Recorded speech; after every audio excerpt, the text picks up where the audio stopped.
It was very, very interesting. In one of the latest interviews that I did, we had the guest actually ask me a question, which were about the top insights that have come from me interviewing over 380 people on this podcast. And I had to take a moment to think and reflect what would be the key takeaways if you are a listener to the Selling with Love podcast. You've been trying to actually distill what is the essence of the things that we discover on this show. And there were three clear things that stood out. And I thought this would be a great opportunity to give you the digest of some of the most important ideas that come from the conversations I've had with so many of these incredible people. And so first on that list was the fact that at the bottom of everything, it comes back to being humans talking with humans.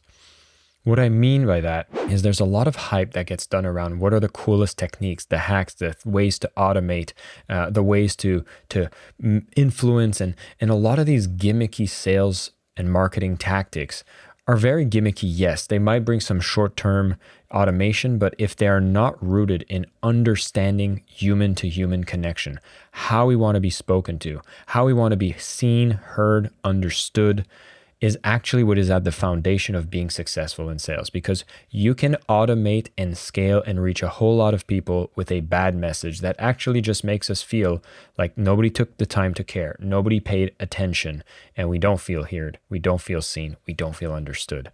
And so a lot of the guests that I bring that are related to the Selling with Love methodology are speaking about how do we understand the client.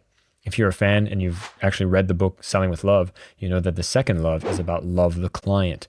How do we make sure that they are understood? Do we understand the pains that they have? How do we make sure that we actually see to solve their problems? And how do we communicate in a way that can demonstrate that care in a way that is still human?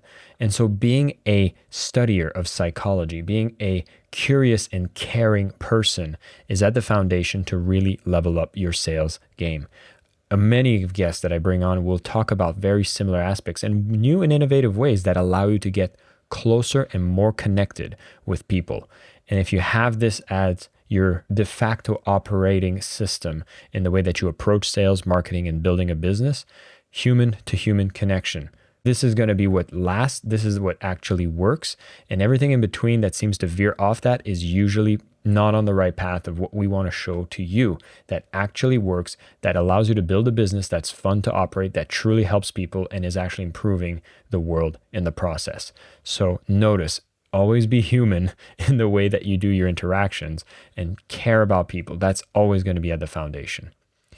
Now, the second big insight that I see happen in this podcast time and time again is actually the success always takes more time. That there's a lot of foundational things that need to be put in place for you to achieve a certain level of mastery, for you to refine your own skills, capabilities, confidence. There's a lot of the boring little activities that need to be done regardless of what kind of business that you get into that actually opens you up to that possibility of overnight success. And I'm partly at fault as to why we believe the success is overnight, because us marketers and salespeople need to get people's attention. And what gets our attention is how to get things fast, easy, quick. And as such, we might be giving you headlines and descriptions that will reinforce of that possibility. But there is a way in marketing that I often say, we have to attract people with what they want, but we need to give them what they need. And a lot of the times what you'll notice in the podcast is we bring in guests and we share messages that actually will share what is it that's needed. Is going to be the things that we actually do to get better at understanding the client, more competent at solving the problems that we care about solving, building in the practice, getting the testimonials, and doing these actions that are actually going to make us more competent so that once we have that, our confidence gets up, we try a lot of things, we get closer to understanding what business we want to go in, and those things start to align. They feel very, very slow, but they have this hockey stick effect, which is flat, flat, flat in growth, and then suddenly it pops up. And so the longevity of how you do things and what you're refining is usually what puts you on the path of success. So yeah, a lot of boring grind, a lot of figuring out, a lot of testing, and it doesn't come from just observing, it comes from doing.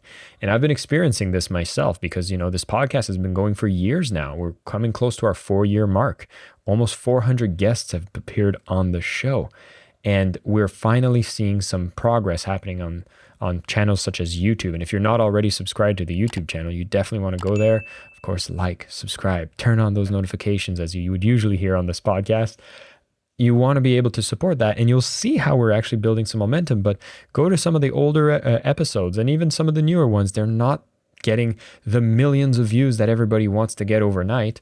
Instead, we're refining, we're tweaking, and we're continuously showing up and trying to deliver as much value as we can for you, the listeners, the watchers. And so point number 2, it takes longer. And most people will give up along the way. And so if you do something long enough, confidence goes up, you actually feel more competent, and then you'll actually find out what you truly want. And eventually you might see that success comes quicker after you've put in that work. Which brings it to the third point that I'd say is one of the most common themes on this show, is about this hard work.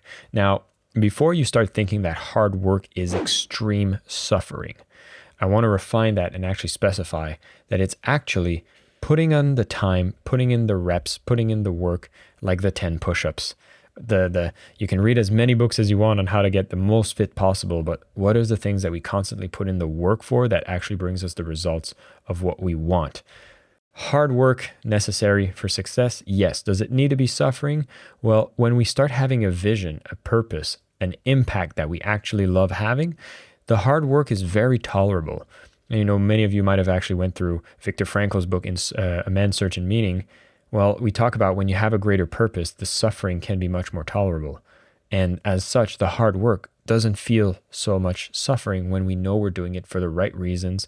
And if you are anchored in doing something for an incredibly good reason, then putting in the hours should not be suffering. It should actually be something that lights you up, knowing that everything you do is serving for a greater purpose and is getting you closer to what you actually want.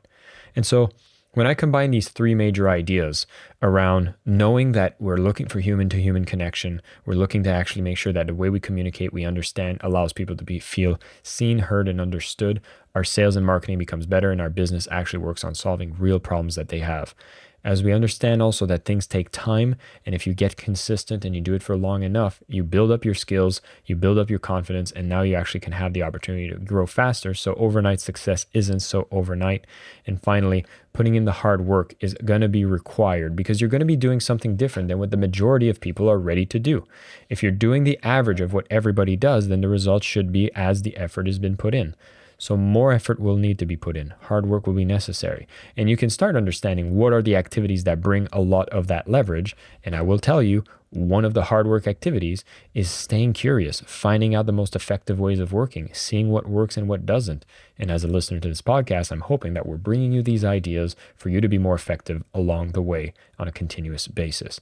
But if you understand these 3 principles, you have a pretty good understanding of what are the things that you'll actually be exposed to when you listen to this podcast. And that will support you in selling with more love, being a bit more human, and putting in that work that won't be so bad when you see that you're helping other humans in the process and making the world a better place with every sale you make. So of course, keep listening, and of course, keep selling with love.